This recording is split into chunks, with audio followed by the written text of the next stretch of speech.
আপোনালোকে জানেনে বাৰু এতিয়ালৈকে উদ্ধাৰ হোৱা অসমৰ আটাইতকৈ প্ৰাচীন লিপি কোনখন? হয়তো কোনোবাই জানিব, হয়তো কোনোবাই নাজানিব। সেইখন হৈছে নগাজৰি খনিকৰ গাঁৱৰ শিলালিপি। 1972 চনত গোলাঘাট জিলাৰ সৰুপথাৰ অঞ্চলৰ খনিকৰ গাঁৱৰ লুডুৰাম শইকীয়াৰ ঘৰৰ পৰা এই লিপিখন ডক্টৰ মোহিনী কুমাৰ শইকীয়াই উদ্ধাৰ কৰিছিল। উদ্ধাৰ হোৱা এই অঞ্চলটোৰ নাম অনুসৰিয়ে লিপিখনৰ নগাজৰি খনিকৰ গাঁৱৰ শিলালিপি বুলি নামাকৰণ কৰা হৈছে।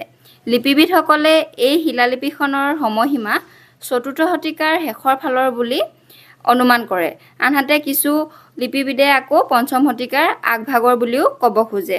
লিপিখনৰ সন্দৰ্ভত মুকুন্দমাধৱ শৰ্মাই কৈছে যে অসমৰ প্ৰাচীন লিপিসমূহৰ ভিতৰত এইখনতেই মাত্ৰ ব আৰু ৱ আখৰৰ মাজত পাৰ্থক্য ৰক্ষা কৰা হৈছে। এই লিপিখনৰ ভাষা হৈছে সংস্কৃত ভাষা। গতিকে এই ভিডিঅ'টোত মই অসমৰ প্ৰাচীনতম লিপিখনৰ বিষয়ে আপোনালোকক চমুকৈ ক'বলৈ চেষ্টা কৰিলোঁ। আপোনালোকে বাৰু জানেনে প্ৰথম অসমীয়া আখৰৰ প্ৰাচীন লিপি কোনখন? যদি জানে কমেণ্টত জনাব।